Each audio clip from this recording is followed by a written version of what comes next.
December 14th, 1991. A 16-year-old redhead bolted from her house, completely unaware she was rushing toward her own execution. Still clad in her dance squad uniform, her hair hastily pinned in rollers, she never even paused to adjust them. Skipping the clock entirely, she panicked, convinced she was running behind. That single phantom emergency dropped her squarely into a killer's trap. The chilling reality? She wasn't running late. She was nearly 60 minutes early. Standing in that desolate ice-covered lot on a frigid Saturday, she believed she was completely isolated, but she was dead wrong. A shadow was already lurking in the darkness. Before a single teammate pulled in, Sarah Yarborough would vanish without a trace. If you haven't hit that subscribe button yet, you need to do it right now. Because this dark rabbit hole is packed with unseen horrors. What unfolded next required more than 30 agonized years to decode. Grasping the sheer brutality of that dawn requires diving into the true identity of Sarah Yarborough. She was never merely a cold case statistic or a flashy newspaper headline. She was a deeply loved daughter, an adored older sibling, and a fiercely loyal confidant. Everyone echoed the same sentiment. Her presence elevated whoever was nearby. Sarah Louise Yarborough entered the world on June 12, 1975, in Portland, Oregon. Relocating to Federal Way, Washington at age 8, she evolved into a high schooler who naturally captivated the entire campus. She never craved the spotlight. Instead, she endlessly poured her energy into others. Boasting unmistakable crimson locks, her mother claimed her radiant grin could single-handedly illuminate any dark space. An elite scholar at Federal Way High, she obsessively devoured equations, biology, painting, and classic literature alike. Confining her to a single talent was impossible. She excelled at absolutely everything, and she aggressively chased every opportunity. Beyond her dedicated spot on the dance squad, she stayed heavily involved with the Bible Baptist Youth Ministry. She toured with a performance troupe called the Safety Kids, a collective traveling locally to steer teens away from destructive paths, all by age 15. This troupe flew her globally to New Zealand. At 15, her passport rivaled seasoned travelers. Her wanderlust kept growing. She explicitly rejected the idea of attending a local university. Craving untouched horizons, she desperately needed to escape the familiar and feed her adventurous spirit. While her ultimate career path remained hazy, she narrowed it down, either managing historical archives or studying engineering, mirroring her dad. Her mom privately confessed to pulling for the historian route. Yet beneath the stellar report cards and stamped passports, her defining legacy remained her ruthless, unwavering compassion. Tutoring her two little brothers came naturally. If disaster struck a friend, she arrived before anyone else even called. She anticipated needs instantly. Laura, her mother, called this vibrant teenager her absolute greatest joy. She quietly operated as the ultimate peacekeeper, effortlessly forging unbreakable bonds among fractured groups. Never demanding the microphone, her mere presence acted as a grounding force. With her, the world felt secure. Sarah fiercely lived by a two-word personal code: Carpe diem, seize the day. That wasn't some cheap bumper sticker slogan. It was the core philosophy she aggressively weaponized against boredom. Sarah constantly wrung every ounce of potential out of her waking hours. Stagnation simply didn't exist for her. She played entirely without fear, and that blinding momentum makes her ultimate fate feel incredibly suffocating. Because on December 14th, 1991, a monster robbed her of her entire future. Let's rewind to Friday, December 13th. The entire household was frantically packing for a weekend getaway. Her little brother was playing a coastal soccer match 2 hours out of Federal Way. The house emptied out. Everyone bolted except Sarah. She held down the fort for critical weekend obligations, primarily a massive dance tournament Saturday morning. Her calendar was packed tight. Confidently, she begged her folks for permission to hold down the empty house solo. Red flags instantly went up for her deeply hesitant parents. Laura hated abandoning her 16-year-old completely unsupervised. Yet Sarah fought back hard, refusing to forfeit her tournament slot. Unwilling to cancel her heavily structured agenda, she finally wore them down with a single hardline compromise. A chaperone friend had to crash there. Deal. That Friday evening, Sarah hit up a local hoops match with her crew. Nothing felt off. It was pure teenage fun.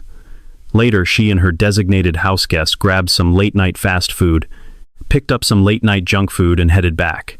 16 years old, completely oblivious to the nightmare quietly waiting for them. Crashing at Sarah's place with their snacks, they settled into a perfectly ordinary Friday evening. Not a single red flag. No creeping dread, no warning signs at all, just an utterly textbook weekend for music. A pair of high schoolers messing around and cracking jokes.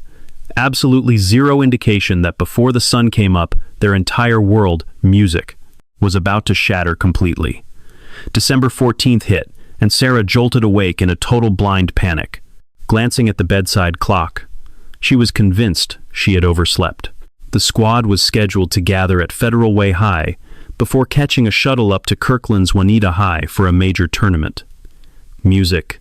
She scrambled upright, tossed on her team gear, and left the rollers practically glued to her head. Every second counted. Shouting a hurried farewell to her best friend, she bolted outside and sped straight toward the campus. Her dad's ride rolled into the desolate rear lot of the high school right around 8 in the morning. Music, killed the engine and sat there. The tragic irony? Her internal clock was off. Roll call wasn't actually until 9 o'clock. Music. She had beaten everyone by a solid 60 minutes. The asphalt was deserted, completely devoid of her teammates. An eerie hush hung over the building.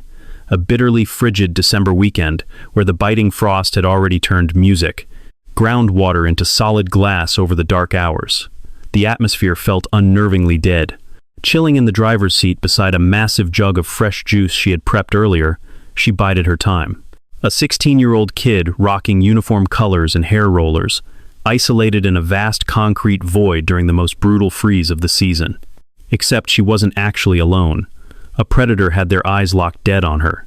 The ensuing horror required 32 years, groundbreaking forensic breakthroughs, and genetic breadcrumbs tracing to the 1600s to unravel. Music. Because the shadow-stalking Sarah was a seasoned hunter. As she waited helplessly in her vehicle, a couple of local kids stirred awake nearby. Music.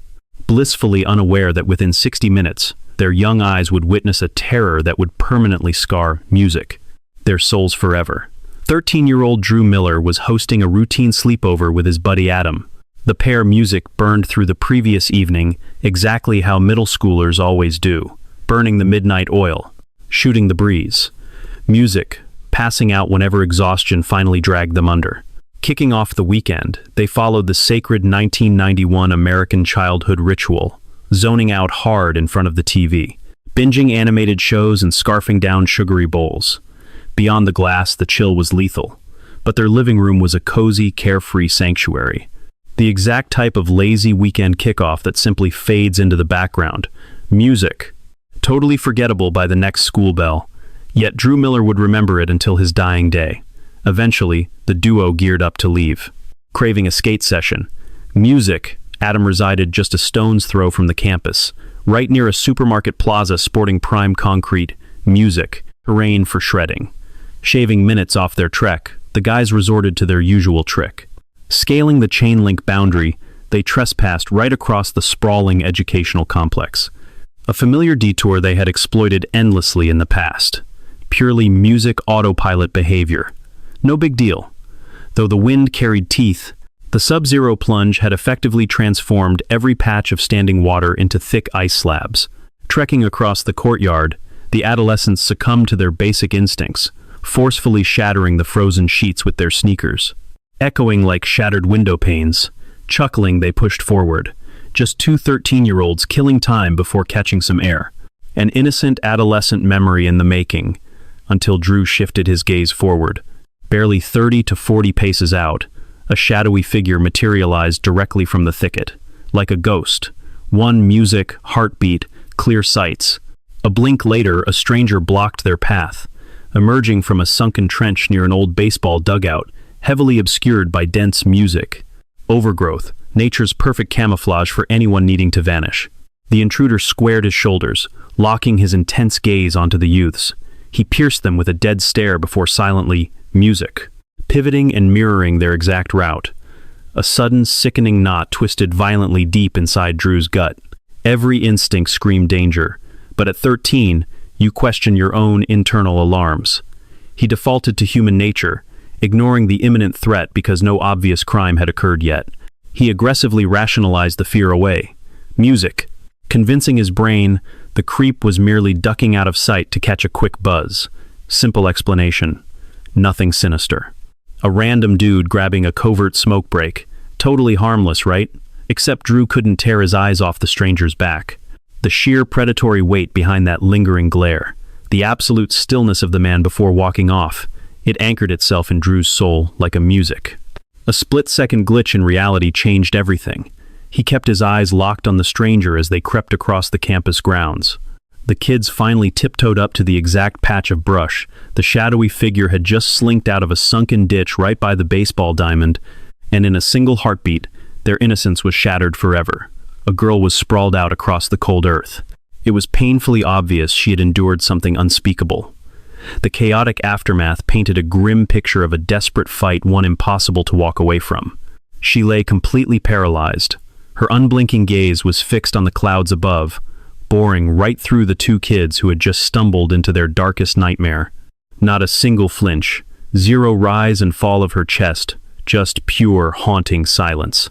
Drew and Adam were frozen in their tracks, their minds entirely failing to compute the horror unfolding in front of them. Stuff like this was reserved for horror flicks, not their quiet suburb, definitely not their junior high, and never on a weekend morning meant for shredding pavement. That is when Drew slowly lifted his head. The stranger, that exact same shadow who had just slipped out of the brush, was now hovering by a parked ride down the lot, and his feet were planted firm. Dead in his tracks, the guy spun around. He was boring holes straight through those two terrified kids. His glare pinned Drew down a silent threat, a twisted challenge, practically broadcasting that he caught them snooping and knew exactly what they had just discovered. Reflecting back, Drew would call that chilling stare the single most paralyzing moment of his entire existence. He labeled the creep the literal boogeyman, not some Hollywood phantom, not a bad dream, but living flesh and blood. Lurking right there in the freezing dawn, locking eyes with a couple of 13-year-olds who had just discovered a lifeless teenager dumped behind their campus. The kids bolted, pivoting on their heels and tearing out of there, flying across the grounds, scrambling over the chain link, straight back to Drew's porch. Taking one look at their ghost-white faces, his mom dialed 911 on the spot. His stepdad wasted zero time. Yanking the boy along, he hustled straight back to the brush, hoping against hope they could still save the girl. The second they got to her side, the grim reality set in. She was way too far gone for saving. She had already faded away. Cops swarmed the perimeter minutes later, and a quick search of the scattered garments turned up a terrifying clue, a name. Sarah. The kid dumped in the mud behind Federal Way High was the exact same teenager who had bolted out her front door at dawn, hair still rolled up. The one who panicked about falling behind schedule. The one whose only worry was clocking into her squad tournament before the buzzer. Her ride was still parked tight in the asphalt lot, a mere 300 feet off. The engine block was ice cold. Sitting shotgun was a massive jug of citrus juice, perfectly intact, no spills, totally undisturbed, resting right where she had tossed it at sunrise, patiently waiting for an owner who was never coming back for a sip. The cabin showed zero evidence of a scuffle, and the perimeter was just as eerily clean. Not a single shattered window, no ripped clothing, and absolutely zero scuff marks etched into the dirt nearby. Whatever horrific twist of fate found her, it didn't kick off at the sedan. Somehow, a dark presence lured her out of that safe haven and dragged her 100 yards deep into the thicket. The ambush was so sudden, so incredibly stealthy, she couldn't even manage to tip over her drink. Yet here is the most sinister pill to swallow. Those two kids actually were not the first ones to witness the creeping darkness that dawned. Way before that, before those kids ever stepped off the porch, a runner was logging miles by the campus courts. He glanced sideways and caught sight of a girl sprawled out dead still. Some guy was crouched right on top of her, hands busy. The runner chalked it up to young lovers, figuring it was just an early weekend hookup. So, he kept pushing his pace, cruised right past the scene without tapping the brakes or dialing a single soul. He just tuned it out. By the time the ugly truth clicked in his brain, the window was shattered shut. Law enforcement was staring down a fresh nightmare. Detectives pulled a complete male genetic blueprint straight off the garments she was wearing. They bagged 2 adolescent eyewitnesses who clocked a sketchy drifter fleeing the zone mere seconds before discovering her remains. Plus, they had a runner who blindly witnessed the fatal assault mid-strike. The physical proof was there, the testimonies lined up, and the genetic markers were locked in. During those opening hours, it seemed like a slam-dunk case, but 2 burning mysteries hovered over the precinct like a ghost. What sinister trick pulled Sarah Yarborough from her driver's seat into that dense brush? And exactly who was that phantom locking eyes with Drew Miller across the blacktop? Because one terrifying fact was set in stone. The killer was fully aware those kids could positively identify him, and those young minds would be haunted by his visage forever. As forensics combed through the brush behind Federal Way High, the dirt whispered an absolute bloodbath. Authorities quickly concluded that her light was snuffed out via overwhelming brute force. The grim evidence painted a savage picture the assailant went to nightmarish lengths to keep her quiet. The chaotic wreckage screamed of a hunting ground, leaving sinister traces that the predator sought to utterly humiliate his victim. The prey. This wasn't just murder, it was pure, calculated malice, designed to inflict maximum suffering. Yet, investigators stumbled upon a shocking anomaly. The horrific sexual violation detectives originally braced for, it never actually happened. Still, the perpetrator was sloppy, leaving genetic material smeared across her garments. Forensics extracted a flawless, complete male profile from those threads. Detectives uncovered another crucial detail: microscopic tissue trapped beneath Sarah's fingernails. Music, that genetic marker perfectly aligned with the clothing samples, proving Sarah Yarborough refused to surrender peacefully. She went down swinging. Clawing desperately at her tormentor, she waged a brutal, agonizing battle for her own survival. A 16-year-old high schooler, still wearing her dance uniform, battled a full-grown predator until her physical strength simply vanished. Music. That defiant final act secured a biological fingerprint of her killer, a ghost that would haunt an evidence locker for nearly 30 years. Yet, one chilling mystery relentlessly plagued the detectives from day one. Music. How did this actually happen? What lured her from her vehicle into that overgrown brush? Her ride sat undisturbed 300 feet away, a fresh drink resting flawlessly inside. The pavement around her parking spot revealed zero signs of a violent abduction. No shattered glass, no tire streaks, absolutely pristine. Nobody hauled or dragged her off. She walked there herself. Against all logic, Sarah abandoned her secure vehicle and strolled directly into her killer's trap. Music. Initially, authorities formed a working hypothesis. Detectives assumed a stranger flagged her down, begging for assistance, perhaps spinning a lie about a missing music pet, or pretending they misplaced their ignition keys. Given her pure-hearted nature, Sarah naturally would have agreed to assist. She possessed that rare, boundless empathy that constantly drew her to anyone struggling. Music. You ask for a favor. She's already stepping up. The monster who intercepted her weaponized that deep-seated compassion, music, with lethal precision. Decades later, unmasking the prime suspect allowed attorneys to analyze his psychological footprint, revealing a far more sinister reality. Tracing his long trail of previous music offenses, law enforcement concluded he almost certainly brandished a deadly blade. He executed this textbook predatory tactic multiple times. His signature move involved cornering isolated women at their cars, engaging in casual banter before flashing steel to demand total compliance. Music. He routinely marched victims into hidden, desolate spots far out of earshot. This perfectly outlines Sarah's terrifying final moments. Her generous spirit wasn't to blame. A razor-sharp edge at her ribs commanded her, leaving her absolutely trapped and marching forward. But detectives were flying blind back then. In December of 1991, they possessed only scattered clues, a rough chronology, music, alongside a pair of traumatized 13-year-old witnesses. Drew Miller and his buddy Adam soon found themselves across from a criminal illustrator. The teens meticulously broke down every haunting visual. The suspect was Caucasian, roughly 6 feet, with an average frame. Yet one glaring physical trait burned into their memories: his complexion. Deeply pitted, severely cratered facial tissue marked him, resembling aggressive blemish scars or some bizarre dermatological issue. His face looked incredibly damaged and unwashed. The grotesque texture caught your eye from yards away. Both kids swore the resulting graphite drawing was a dead ringer. Music. They possessed zero doubts.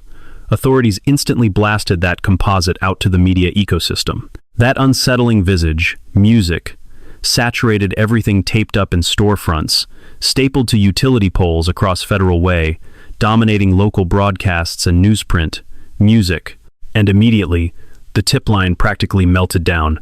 It went from dozens to multitudes. As the manhunt music gained maximum momentum, dispatchers logged well over 3,000 unique leads. Drowning in paper, the King County Sheriff's Office desperately needed an upgrade, prompting Sarah's grandfather to secure a massive mainframe donation just to process the sheer data flow. Yet despite compiling mountains of intelligence, every music, frantic dial, every solid suspect, and every anonymous whisper yielded absolute zero. Nothing stuck. 3,000 individuals genuinely believed they spotted that phantom. 3,000 terrified citizens offered identities, wild conspiracies, and gut instincts, but all of them proved music, completely useless. Federal Way plunged into a state of sheer paranoia. Mothers enforced draconian curfews, while households heavily fortified their front doors. Deep suspicion fractured the neighborhood, realizing that dead-eyed sketch could be the cashier bagging groceries or the friendly usher pacing the church aisles. A predator roamed freely, completely masked in plain sight. A literal boogeyman stalked the Seattle suburbs, and law enforcement's only weapon was a crude charcoal portrait music, alongside an unshakable, suffocating terror. Meanwhile, Sarah's inner circle endured something profoundly worse than panic. They harbored massive, crushing survivor's remorse. Music. How did I survive while she perished? Why am I drafting university essays when higher education was her ultimate stolen dream? What right do I have to browse for formal gowns, knowing she'll forever be robbed of her high school dance? Music. Pure joy became permanently tainted by a looming dark ghost. Graduations, birthdays, summer parties, a glaring, painful void constantly echoed where Sarah should have been standing. Imagine staring at your best friend, completely unaware she's a dead girl walking. Shannon Grant lived that exact nightmare that Friday. That agonizing guilt haunted her for decades. If only she could rewind time. She agonized over why she never double-checked the actual drill team schedule. If only she had insisted on giving Sarah a ride to campus that morning. She begged the universe for a do-over to rewrite that fatal ending. But the past was locked. Everyone was trapped. 18 months dragged by. Bitter winter thawed into spring, which bled right into a suffocating summer, yet the silence remained absolute. 0 arrests. 0 leads. Just a haunting police composite plastered across a desperate community starving for a breakthrough that never materialized. By June 12, 1993, a heavy cloud hung over Federal Way High School's commencement ceremony. It marked what should have been Sarah's 18th birthday. The peers she was meant to celebrate alongside were receiving their diplomas that very afternoon. Yet, before the pomp and circumstance, they had to unveil a chilling tribute erected right in the campus courtyard. A trusted confidant of the grieving family, Bill Fuller, spearheaded this entire dedication project. His own teenager shared classes with the victim. He seemingly bled for this shattered household, pouring his soul into ensuring her legacy survived. The tribute featured a granite seat, carved with the poignant motto she lived by. Seize the day, cast in solid bronze around the perimeter, were symbols of her stolen innocence. Dancing slippers, favorite novels, and a tiny sculpture of her cherished pup, Gibby. It was a breathtaking homage. A permanent scar on the landscape. As the tarp fell, her little brother, Andrew, stood shoulder to shoulder with Fuller. The crowd quietly wept, staring at a stone monument that violently highlighted the brilliant future completely ripped away from her. Hours later, the victim's mother, Laura, delivered an absolute shock to the entire community. She showed up at the commencement not to break down, but to fiercely champion the same girls who played alongside her slain child. Those surviving teenagers were crossing a threshold that Sarah was permanently robbed of experiencing. From those grandstands, Laura wildly applauded each graduate, channeling the exact spirit her daughter always embodied. As decades bled away, that tight-knit crew anchored themselves to the grieving mother with constant phone calls and drop-ins. Several even sought her blessing before taking any massive leaps in their own lives. They'd confessed new romances to her, desperately seeking validation because they needed to know if their fallen best friend would have given the green light. She essentially morphed into their secondary mom, serving as a breathing conduit to the ghosts they couldn't let go of.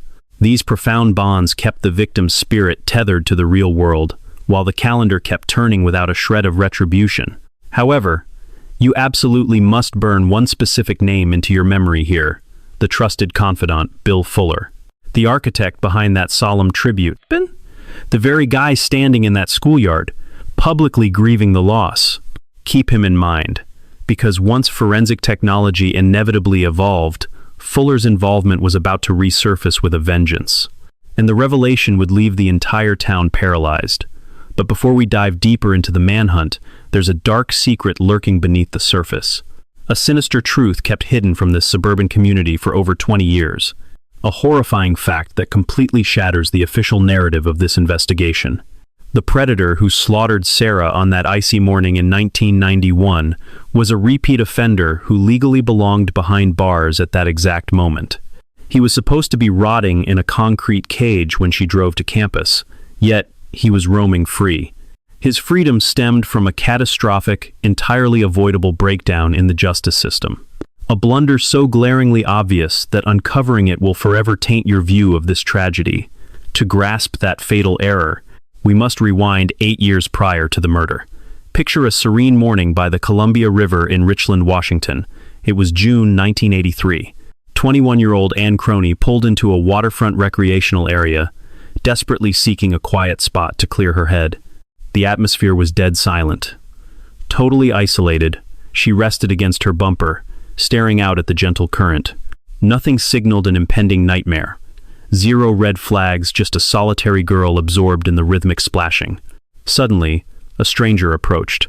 Barely 19, he gave off a completely harmless, almost disarming vibe. He casually sparked a chat, acting totally smooth and unbothered. He introduced himself as Pat Nicholas. Claiming to be a fresh transplant, he prompted Anne to ask if he'd hit the local water skiing scene, yet a massive pastime in that area. Flashing a grin, he admitted he didn't even know how to swim. They shot the breeze for a bit longer. Purely superficial chatter, devoid of any obvious threat. But abruptly, Anne caught a subtle shift in his tone. A sudden tremor infected his words, signaling a deeply unhinged darkness bubbling right up to the surface. Instinct is a primal warning system. Suddenly, her stomach dropped. The vibe shifted from friendly to fatal, prompting her to excuse herself, pivot, and grab her door handle. That was the exact second cold steel pressed against her flesh. The charming stranger who casually mentioned his fear of water, he was now a shadow at her back, holding a blade to her throat. He orchestrated a nightmare scenario, silencing her screams through absolute terror, before steering her far from the safety of her vehicle. Music. They descended toward the dark waterline, fading into the brush where witnesses couldn't spot them.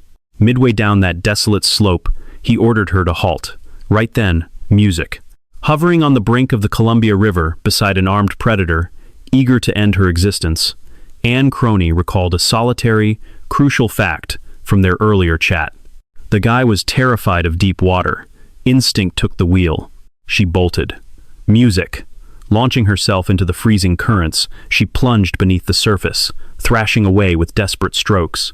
Paddling furiously to survive, she powered through the current while her would-be butcher remained frozen on the shoreline. This phantom music refused to wade in. That liquid boundary was the singular barrier protecting her from a gruesome fate. Music.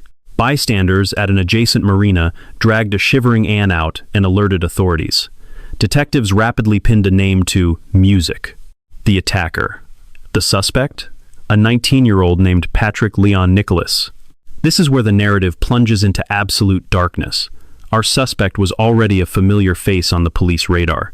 His rap sheet wasn't packed with music, minor infractions, or misdemeanors. As a minor, he caught convictions for violently attacking music. 2 separate females, plus an attempted ambush on another, all orchestrated while he was just a high schooler. The horrific modus operandi never varied. He targeted isolated victims near their cars, disarming them with friendly chatter. Once their guard dropped, the blade came out, followed by humiliating, forced compliance. Music. Next, He'd march them into the shadows to execute his twisted fantasies completely undetected. It was a practiced, deeply ingrained hunting strategy. Barely 19, this predator possessed a shocking resume of identical, devastating ambushes against innocent targets. Music. Shockingly, authorities let him walk free from his previous stint, a mere 90 days prior to stalking Anne. Barely a season. That brief window was plenty of time to hunt again. During interrogation post-capture, the suspect uttered a chilling confession detectives could never unhear, stating he fully recognized his lethal urges regarding female targets. He openly admitted his goal was a brutal violation, acknowledging his own twisted depravity. The monster was self-aware. He verbally embraced his darkness. Ultimately, the 19-year-old took a plea deal for a single count of attempted first-degree battery. Anne boldly attended that courtroom music proceeding. Traumatized and furious, she was determined to use her voice as a survivor. Facing the bench, she demanded the absolute harshest penalty available. The magistrate obliged, handing down a 10-year stretch behind bars. A solid decade. Exiting the courthouse, the survivor genuinely felt the legal machinery had actually functioned correctly. Trusting he would rot in a cell for 10 years, she closed that traumatic chapter and focused on healing. His name vanished from her daily thoughts. Yet this is exactly where the bureaucracy failed miserably, setting up a catastrophic tragedy. That decade-long punishment was a mirage. He barely completed a fraction of it. Institutional files claimed he remained totally compliant while caged. Showing zero substance abuse issues. A psychological assessment literally labeled this habitual predator as practically harmless to society, provided he attended therapy and met with a probation officer. Harmless. Medical professionals stamped that approval on a vicious teenager who brutally hunted multiple victims and cornered another with a blade by 19. Cleared for society. By 1987, having skated through merely 3.5 years of his 10-year mandate, the state unlocked his cage. They dumped him into a community-based rehabilitation clinic for violent criminals. Instantly, he vanished into thin air, slipping completely through the cracks. Zero oversight, zero surveillance. The authorities essentially turned a blind eye to his whereabouts and completely ignored whatever sinister activities he pursued next. Anne remained entirely oblivious to his freedom. She lacked any warning that his time got drastically cut, assuming he was rotting away. She trusted the courts had protected her. A fatal misconception. Consider the math here. He caught that 10-year bid back in 1983. Had the state forced him to complete every brutal minute of that decade, his release date would have been firmly planted in 1993. He would have been securely locked away in a penitentiary block on the frigid morning of December 14, 1991. He wouldn't have been breathing free air when young Sarah Yarborough navigated her way toward Federal Way High School, hair still in curlers. Instead of lurking within the campus shrubbery hunting a vulnerable 16-year-old, he should have been rotting behind iron bars and concrete walls. Had the justice machinery functioned properly, that teenage girl wouldn't be a tragic statistic. She'd be a high school graduate. Was a bright future curating museums or engineering marvels stolen by a phantom? A college-bound girl with everything to live for completely erased. Yet institutional safeguards spectacularly crumbled. A catastrophic oversight that ultimately cost Sarah her future. Anne Crony remained completely in the dark about this nightmare until 2019. Oregon investigators showed up unannounced to deliver gut-wrenching news. Patrick Nicholas was back in handcuffs, accused of slaughtering a teenager, leaving Anne absolutely devastated. A chilling realization washed over her, a thought she had subconsciously buried for decades following her own assault. "I never realized I had slipped through the fingers of a literal butcher," she confessed. The monster wielding a blade at her neck near the Columbia River in 1983 was the exact same predator who slaughtered Sarah Yarborough in 1991. How did he strike again? A terrifying bureaucratic blunder deemed a lethal threat perfectly safe for society. Walking out of prison in 1987, Nicholas simply evaporated into the mundane American suburbs. Zero surveillance, zero suspicion. He drifted quietly, playing the perfect chameleon. For an agonizingly long stretch, His dark secrets and hidden victims remained entirely undetected, right up until a bitterly icy weekend dawn in a campus parking zone, where a cheerful redhead tragically arrived 60 minutes ahead of schedule. Decades slipped by in agonizing silence. That chilling composite drawing witnessed by local kids remained plastered across community boards, music, and storefronts throughout Federal Way, yet the sinister eyes staring back stubbornly defied identification. Crossing into the early 2000s, detectives exhausted more than 3,000 dead-end leads.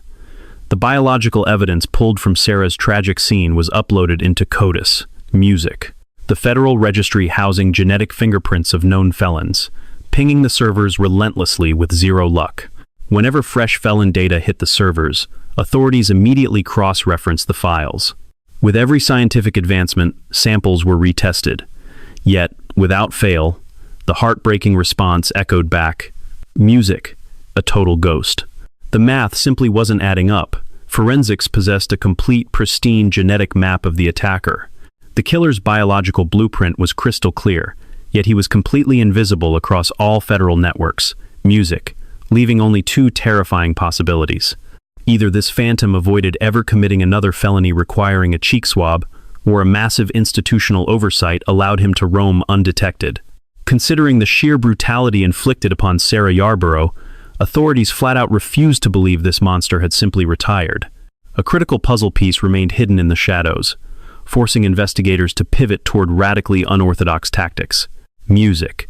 Fast forward to 2011, 2 solid decades post-murder, when investigator Jim Allen dialed a number that completely rewrote forensic history. He placed his bets on an outsider named Colleen Fitzpatrick. Music. At the helm of Identifinders International, Fitzpatrick operated in a totally experimental realm that traditional cops considered pure science fiction. Her secret weapon? Commercial genetic tracing platforms, the everyday websites folks browse to map family trees, brilliantly repurposed as a radar to hunt elusive criminals. The discipline lacked even an official title.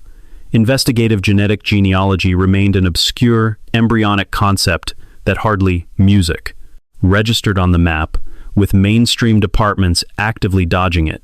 Fitzpatrick openly admitted that precinct captains treated her like a complete lunatic.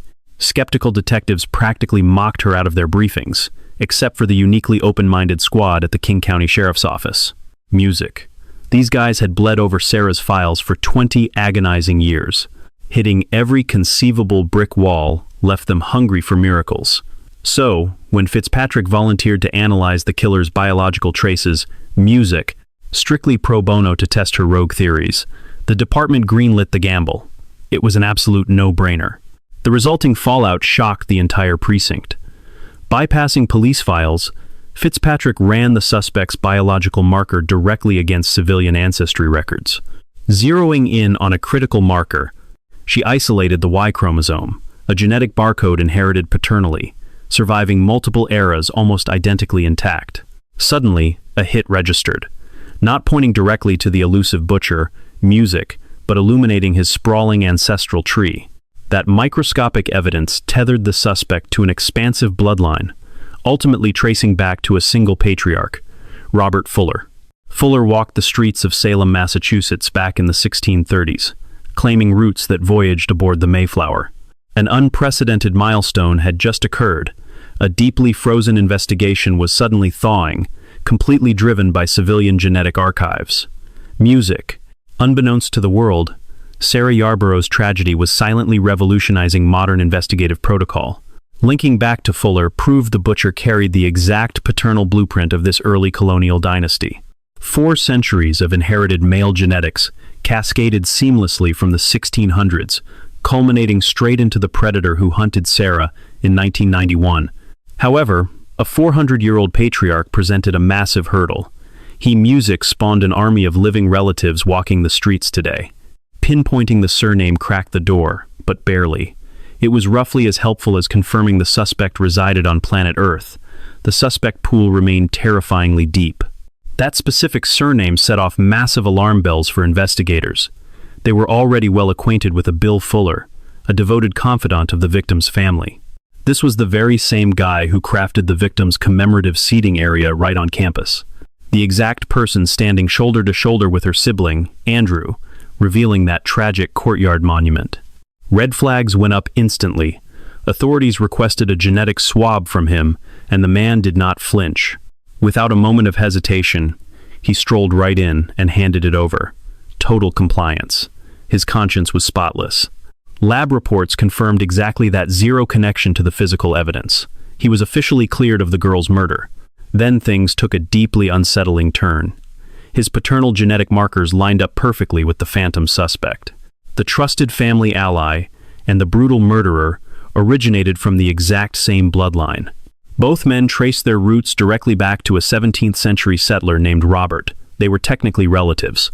Extremely separated branches on the tree, offering no immediate names, yet mathematically undeniable. Detectives found themselves staring at an unprecedented puzzle. Law enforcement held a complete ancestral map stretching all the way back to the earliest colonists. Over 400 years of heritage mapped out flawlessly, yet they remained completely blind to the suspect's identity or physical appearance. His current whereabouts were an absolute ghost town. Centuries of lineage spawned thousands of descendants, creating a massive haystack for their predator to vanish inside. Local authorities relentlessly scrutinized anyone carrying that specific last name. Every single one hit a dead end. What looked like a slam dunk clue evaporated into thin air, freezing the investigation once more.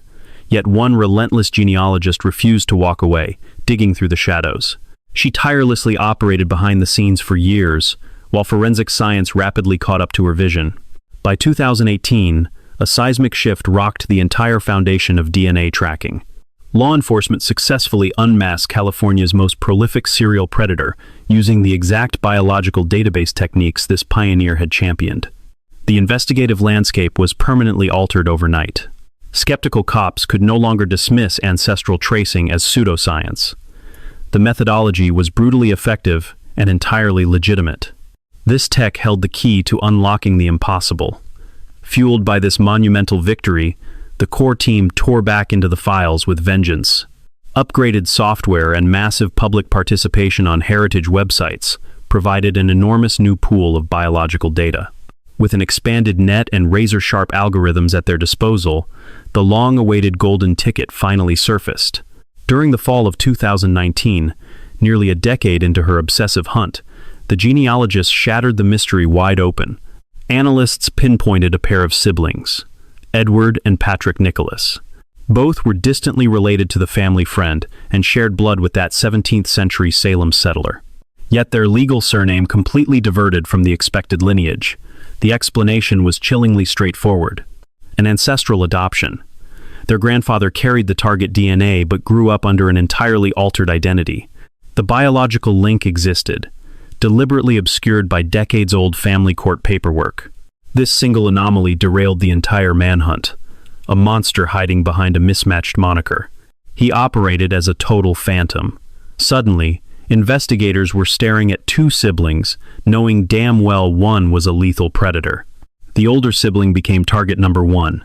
He already possessed an extensive, horrifying rap sheet for violent assaults. Authorities had logged his biological markers into the national system back in 2005.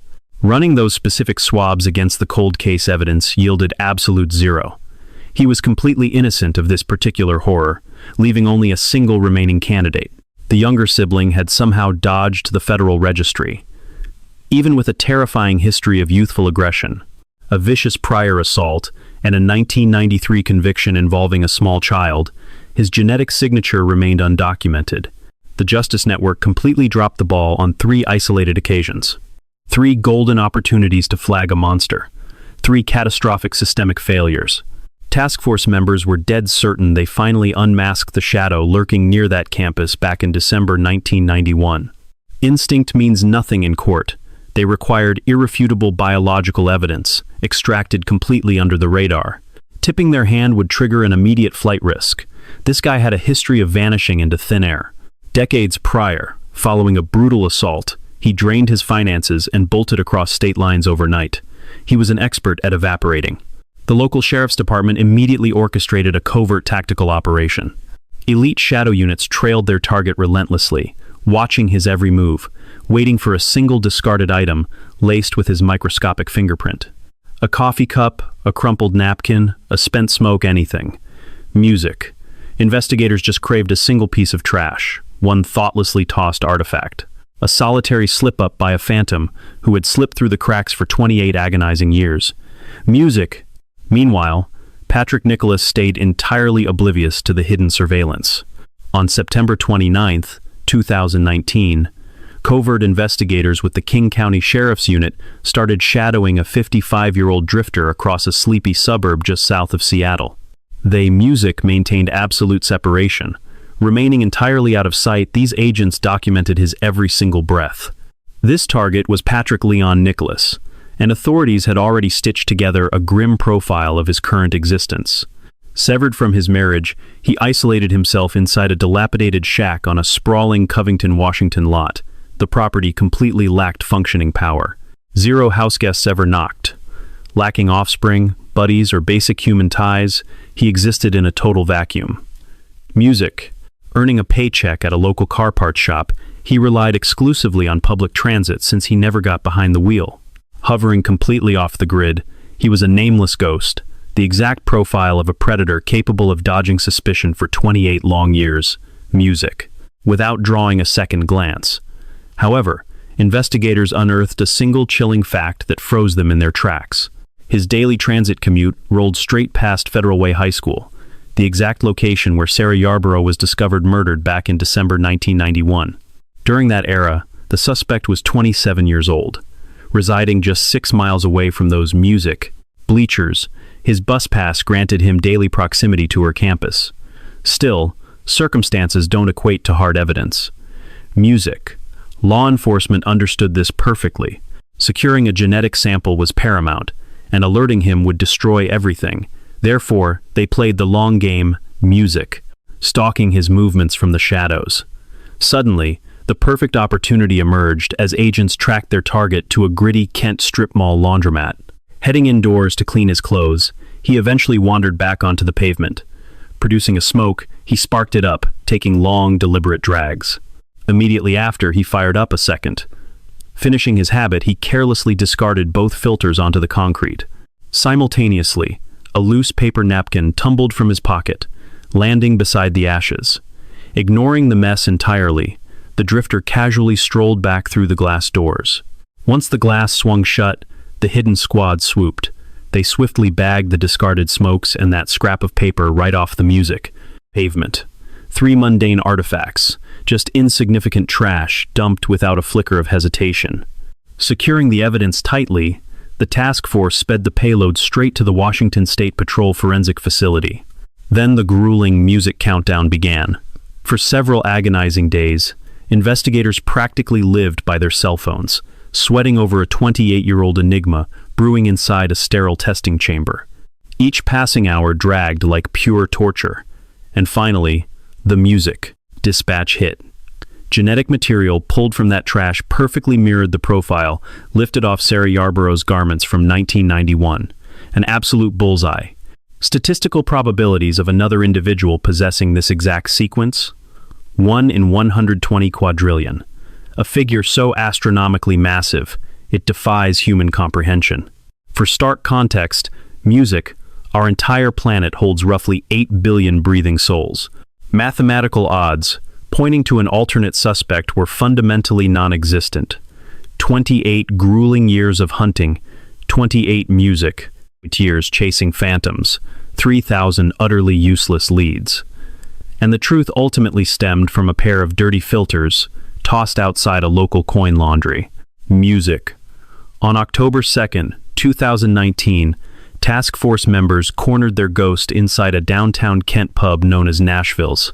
Breaching the establishment, they verified his identity, immediately snapping cuffs on his wrists for the premeditated slaughter of Sarah Yarborough. Authorities hauled the suspect directly to the King County lockup, formally processing his intake before midnight. State attorneys demanded bail be locked at $5 million.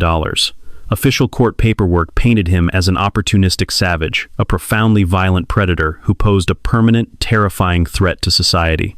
Next up was the psychological pressure cooker. Music. Escorted into a sterile, windowless box, he sat completely still, as seasoned investigators laid out the grim reality of his situation. Explaining their probe into the brutal demise of a teenager named Sarah, his subsequent reaction absolutely horrified every cop observing the music feed. He exhibited zero baseline innocence. He never feigned ignorance or claimed total confusion regarding the horrifying allegations. He didn't scream about mistaken identity, music. Rather, he lobbed back a deeply psychotic inquiry. He genuinely asked which calendar year this went down. Which year? The implication was monstrous, suggesting a sprawling timeline of potential victims, hinting that Sarah was merely one face in a sickeningly crowded lineup. Those two words hovered in the suffocating silence, instantly forcing law enforcement down a very dark, deeply unsettling psychological rabbit hole. Had this predator struck repeatedly? Was Sarah an isolated tragedy or part of a vast, undiscovered graveyard? Music. For 90 grueling minutes, the suspect engaged with the squad. He never cracked, zero admissions. Then, he firmly invoked his right to counsel. The interrogation abruptly flatlined. Walling himself off, his mouth slammed shut forever. However, the subsequent raid on his compound whispered a much darker narrative. The moment a SWAT unit music breached his isolated living quarters, they stepped into a profoundly unsettling nightmare. Plunged in darkness with zero power, the interior was a hoarder's tomb. Towering ancient periodicals choked practically every square inch. Stepping inside felt like entering the mind of a ghost, a squalid tomb entirely severed from reality.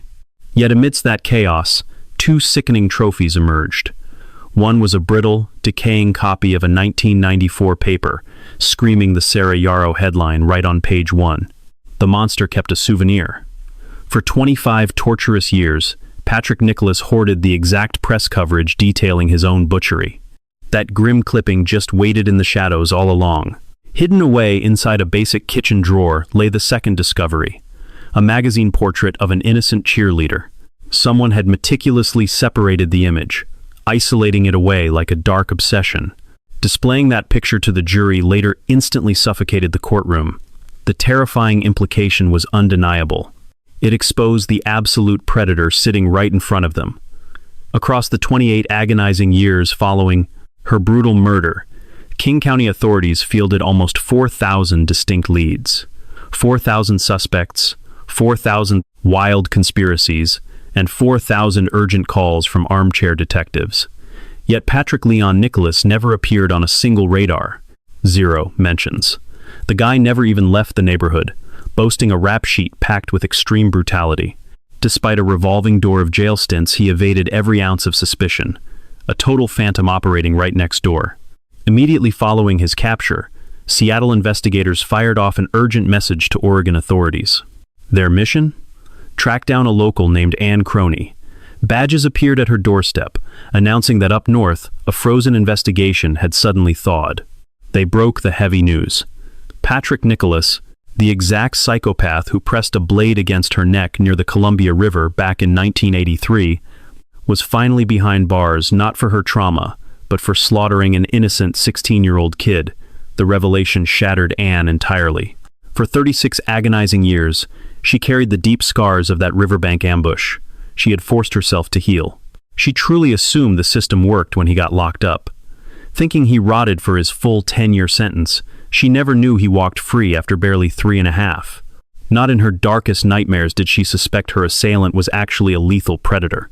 Learning the grisly truth about Sarah Yarborough's fate forced a haunting realization from Anne, a phrase she'd echo endlessly moving forward.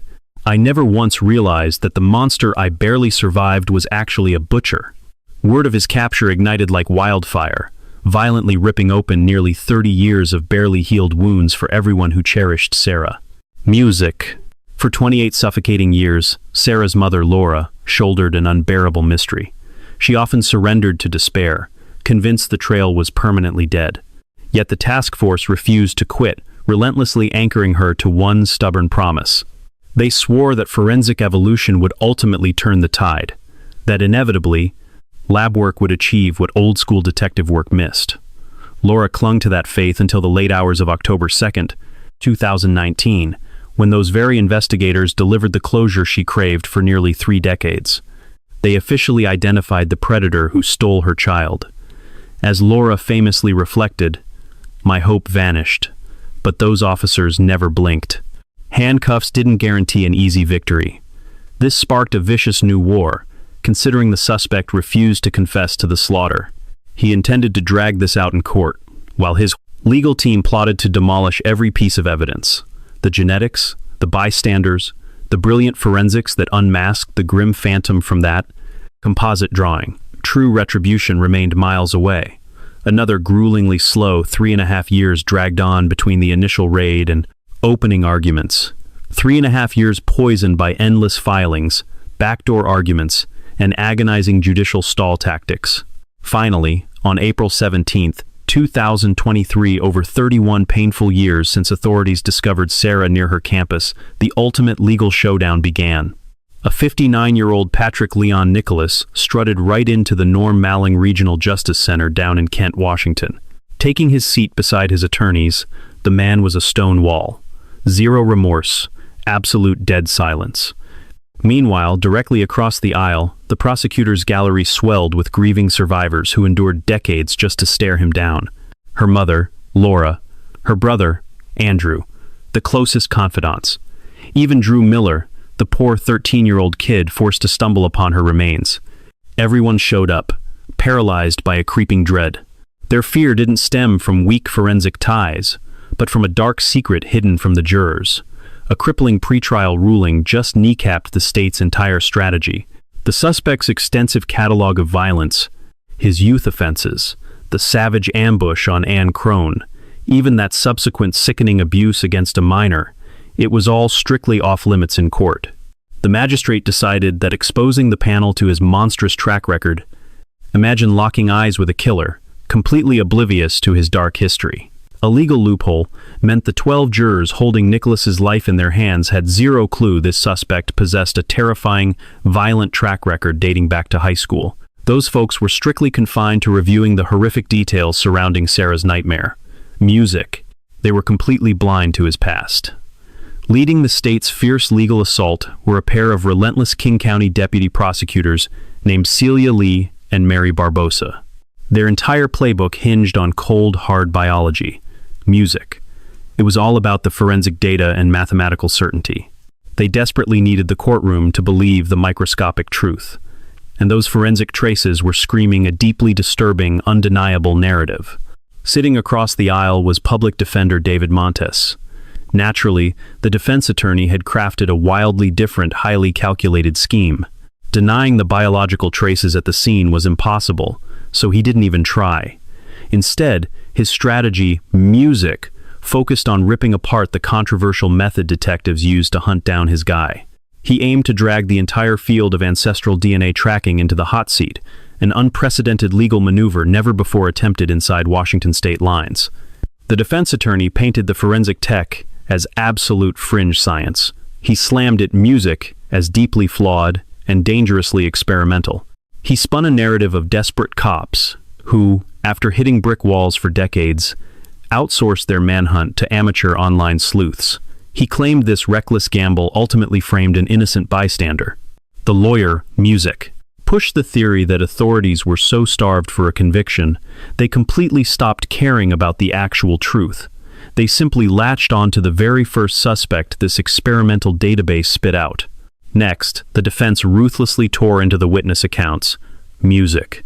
Back in 1991, Drew Miller and his buddy Adam reported spotting a strange guy fleeing the brush.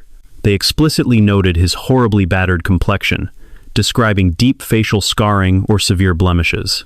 Music. The defense attorney hammered home a crucial detail. Patrick Nicholas possessed a completely flawless complexion back then. Zero blemishes, no pitted cheeks, nothing. He insisted the suspect sitting in court couldn't possibly be the shadowy figure those kids spotted fleeing the scene, purely based on that massive visual discrepancy.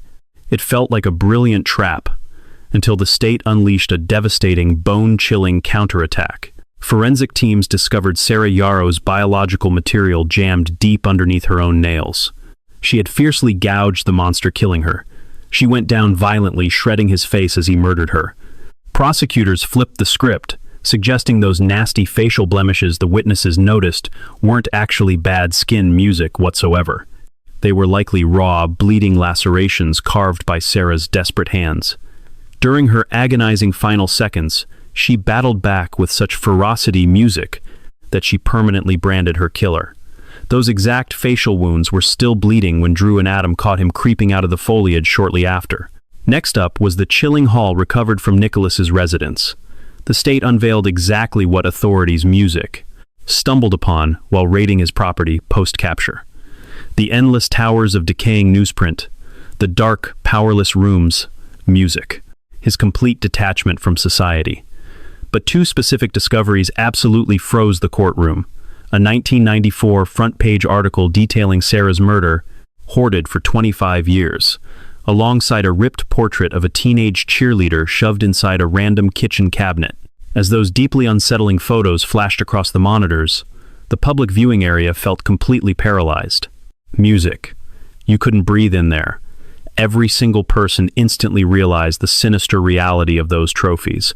The true, terrifying nature of the defendant became glaringly obvious, despite the legal gag order regarding his music historical violence. Yet the absolute most gut-wrenching sequence unfolded the second Sarah's personal garments were rolled before the judge. That familiar drill team coat, her sneakers, a sweater, music, and those nylons. Detectives had kept these tragic artifacts locked in a vault for over 30 decades. Watching the veteran investigator, music, the original boots on the ground that day, meticulously unseal and reveal those garments felt like unlocking a haunted relic. We weren't looking at glossy pictures anymore. Music. We weren't just hearing sterile police reports. These were the literal fabrics clinging to Sarah right before her execution. The exact coat she hastily grabbed while rushing out the door. The sneakers she frantically tied that doomed morning. The very nylons wrapped around her neck to silence her forever. Spectators completely broke down crying, music. 32 long years of emotional separation vanished instantly. Her ghost was hovering right over those fabrics. Then, the forensic math dropped like a bomb. Music. Lab technicians analyzed the swabs and nailed Nicholas on 13 out of 13 biological identifiers pulled directly off Sarah's pullover and team music. Uniform. The statistical odds of another human leaving that trace? 1 in 20 quadrillion. Music. Then there was the biological material scraped from Sarah's own fingertips. The skin she desperately ripped off her butcher was 590 billion times more probable to belong to Nicholas than literally anyone else on Earth. You don't argue with that kind of math. It wasn't a coincidence. It was absolute, undeniable proof. The ultimate scientific guarantee. This intense legal battle dragged on for 9 brutal days, packed with heartbreaking testimonies, shocking exhibits, and massive emotional swings. Finally, the power shifted to the 12 jurors. They spent a day and a half locked in deep deliberation. Music! When those courtroom doors swung open again, Sarah's loved ones were physically trembling. The raw tension in that room was absolutely suffocating. Music. 32 years of suffocating terror and unanswered questions all rested on a single breath. Would the jury's impending sentence finally justify 3 decades of pure, relentless hell? The foreperson read that initial count. Cold-blooded, first-degree homicide. Not guilty. The agonizing gasp that followed felt like a physical blow, violently sucking every ounce of oxygen from the gallery. Sarah's inner circle buried their faces in sheer defeat. Laura Yarborough just shut her eyes. Acquitted on count 1, the absolute heaviest accusation of them all. The allegation that Nicholas meticulously orchestrated this nightmare beforehand. The panel simply wasn't convinced beyond a shadow of a reasonable doubt. For a terrifying split second, total collapse seemed absolutely inevitable. Yet the docket wasn't finished, and the foreperson pressed on. Count 2. First-degree murder tied directly to an attempted assault. The official ruling? Guilty. Then came the third count. Second-degree murder paired with severe sexual misconduct. The verdict, guilty. Finally, the special finding where the panel faced one last agonizing hurdle. They had to answer one chilling inquiry. Was Sarah Yarborough's brutal execution sexually driven? Their conclusion? Yes. The gallery completely shattered as her loved ones wept without restraint. 32 years of repressed trauma violently flooded the space. Drew Miller, who stumbled upon Sarah's remains as a mere kid, locked eyes with a juror across the aisle. That juror gave a subtle nod, a tiny motion heavily burdened with 3 decades of sheer gravity. The unspoken message was crystal clear. We listened. We believed your truth. Justice is finally served. Through this entire ordeal, Patrick Nicholas sat entirely unfazed. He didn't flinch at the initial acquittal, nor did he blink when ultimately condemned. Absolute apathy. Zero guilt, zero comfort, zero lingering panic, just a highly disturbing void. That identical deadpan expression he maliciously maintained for 32 years. The exact chilling gaze that fixed onto 2 13-year-old kids across a misty lot back in December of 1991. He was officially convicted, yet the dark nightmare wasn't quite finished. Because 14 days later, that same grim venue would host everyone again, and the impending sentencing hearing would inevitably deliver the most emotionally shattering climax of this entire twisted investigation. 2 weeks post-verdict, on May 25, 2023, the Normal Regional Justice Center packed out again. Only now, the heavy atmosphere had completely shifted. We weren't talking forensics, closing statements, or courtroom tactics anymore. This was a profoundly visceral reckoning. This was Judgment Day, and countless individuals tied to Sarah's tragic fate showed up to finally unleash 32 years of deeply suppressed agony. They arrived to verbally confront the exact cold-blooded monster who violently erased her from their world. To ensure the bench truly grasped the devastating scope of Patrick Nicholas's destruction, Sarah Yarborough bravely stepped up first. Approaching the mic, she firmly declared, "Sarah was our sole baby girl, the absolute shining light of my existence." She painted an intimate portrait only a grieving mother could. How Sarah faithfully sowed fresh blossoms each spring. How she tutored her siblings, adored fine arts, and once confessed that dancing was the only time she felt truly, genuinely alive. Laura detailed her brutally murdered daughter's stolen future. Then, she swiftly pivoted to the horrific aftermath. "There's a solid 3-year block my husband and I completely blacked out," she agonizingly confessed. Rising from bed felt physically impossible. Our reality quickly faded from vibrant color to dead static. Next was Andrew Yarborough, the youngest sibling, just 11 when the dark nightmare originally struck. Now fully grown, he testified that his absolute sharpest memory was the sheer crushing agony in his dad's voice calling to say Sarah was gone. He recalled the haunting sound of his parents uncontrollably weeping through the drywall while he lay paralyzed in the dark. Locking eyes directly with Nicholas, he stated coldly, "This thing completely lacks the basic human wiring to experience any genuine guilt. He has absolutely no place walking among us." Steadily, Sarah's childhood friends courageously stepped to the mic. They recounted major life events, meant for pure joy that were permanently stained by dark grief. High school diplomas, bridal vows, newborn babies. One peer painfully recalled their school's pathetic response to the brutal murder, noting some vicious students actually victim-blamed Sarah for the savage attack. Another detailed decades of rampant paranoia, how any blind trust in strangers completely evaporated, how they still obsessively rattle their deadbolts at night, raising kids with the strict hypervigilance of scarred survivors who know true monsters exist. Then, Anne Croney courageously took the floor. The lone survivor who barely dodged Nicholas back in 1983 by plunging straight into the icy Columbia River. The woman who frantically paddled for sheer survival. The incredibly vital witness strictly barred by the bench from testifying in front of the actual jury. She made the heavy trek to unleash the exact painful words the legal system kept firmly gagged. As Anne stood tall, an unprecedented twist absolutely stunned the room. Patrick Nicholas, the stone-cold psychopath who maintained a lifeless deadpan, stared the whole trial, who never once blinked at his own grim damnation, who sat like a frozen statue through 9 grueling days of evidence, actually did a chilling double-take. A ghost stepped into the room, and his body violently shuddered. Music, he instantly recognized her. He assumed her memory was buried forever. But as she approached, the killer's dead, hollow gaze finally shattered. What actually breaks a sociopath? Taking her spot at the microphone, Anne's voice cut through the heavy silence. She laid bare the horrors Nicholas inflicted, recounting the gleaming blade, the freezing current, and the desperate escape that kept her breathing. Then came a chilling declaration that hung in the air like a final judgment. She declared, "We put our blind faith in a justice machine, music, supposed to shield society from monsters exactly like Nicholas. But that very machine completely abandoned me. It abandoned Sarah, her grieving loved ones, music, and God knows who else. I am begging this tribunal, do not let history repeat itself." Honorable Josephine Wiggs absorbed every gruesome detail, music every agonizing testimony, and every single written plea handed over. Before handing down his fate, she addressed the gallery with a crushing gravity, music, that sucked the air right out of the room. The judge painted a picture of Sarah, emphasizing her absolute innocence. She stated, picturing this defenseless kid, battling savagely for survival, music. She violently slammed her hand against the mahogany desk. That sudden shockwave rattled everyone sitting in the pews. This was not some detached official reciting a mandate. This was a raw human reaction to an evil that music thoroughly sickened her soul.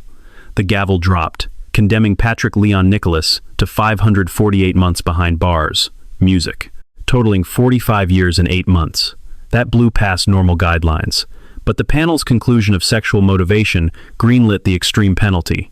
Music. The state got exactly the severe punishment they demanded, signaling one absolute certainty. At 59 years of age, Patrick Nicholas was virtually guaranteed to take his final breath locked inside a cage. Music. He was permanently erased from society. Yet a dark truth lingered over the proceedings. The bureaucracy had completely botched this. Music. We are not talking about a single oversight. On 3 distinct occasions, this predator evaded a legal framework meant to lock him away. Music. Because his early teen offenses predated the national database, his genetic fingerprints were conveniently left untracked. Music. A 1993 child abuse bust legally demanded a swab, yet prosecutors inexplicably handed him a plea deal that bypassed the mandate. Meanwhile, his own sibling Edward had his genetic markers logged in the federal system since 2005. Music. Had Washington permitted relative-based genetic sweeps like California, New York, Florida, and Britain do, investigators could have immediately matched the slaughter to Edward's file. Music. Spotting the bloodline link would have instantly painted a massive target on Patrick Nicholas's back. That was back in 2005. A full 14 years before his actual music capture, but local statutes blatantly prohibit those relative traces. The legal loopholes are staggering. Thanks to that bureaucratic blind spot, a murderer roamed the streets for another 14 years. Following the conviction, district attorneys pushed hard for legislative reform, a crusade the Yarborough clan fiercely backed. Laura Yarborough demanded assurances that no other mother would spend 3 agonizing decades hunting for the truth. By 2025, the appellate judges reviewed Nicholas's desperate petition. His defense claimed the genetic proof was unlawfully entered and music argued that swabbing a tossed cigarette butt violated his civil liberties. The tribunal swiftly shot down both desperate maneuvers. The guilty verdict remained solidly intact. A minor bureaucratic glitch regarding aggravating circumstances did trigger a resentencing hearing, but the core murder charge isn't going anywhere. The killer is still rotting in a cell. Ultimately, Sarah's tragedy changed the forensic landscape forever. It became the music, absolute first unsolved mystery, to weaponize commercial ancestry databases to hunt down a phantom suspect. Colleen Fitzpatrick's groundbreaking 2011 methods shattered the glass ceiling, bringing closure to hundreds of haunted families using the blueprint created for Sarah. It sparked a forensic revolution. Post-trial, Laura made a vow to evict the murderer from her thoughts completely, refusing to even let his name cross her lips. She chooses to focus entirely on her daughter, the vibrant garden she grew, her graceful routines, and a bright, unforgettable presence. Then there's Drew Miller, the traumatized 13-year-old who stumbled upon the corpse. Carrying that nightmare for over 3 decades, his final takeaway was arguably the most profound revelation of the investigation. He noted, "Realizing the monster is locked up is music, a huge relief. Yet, bonding with her surviving inner circle meant everything, providing the only real cure for my lifelong trauma." After 32 agonizing years, vengeance didn't bring him peace. It was the human ties, music, the unbreakable bonds, and the compassion that outlasted the pure evil. Sarah Yarborough navigated her world, guided by a simple motto: music. Carpe diem. Grab hold of life. And she truly embodied that, squeezing every drop out of her 16 years. She performed music. She learned. She gave back. She beamed with ambition. She experienced more 20 brief 16 years than most manage in 80, right up until a predator struck on a bitter, ice-cold December morning. A predator ripped away her entire future. No milestone celebrations, no blowing out candles, no fading into quiet nights with family. Wiped out completely. Yet, 32 years on, Sarah Yarborough's family clawed something out of the cold shadows. They dragged back retribution. They ripped the truth from the dark. They earned the right to drag his identity into open court, demanding an agonizing reckoning.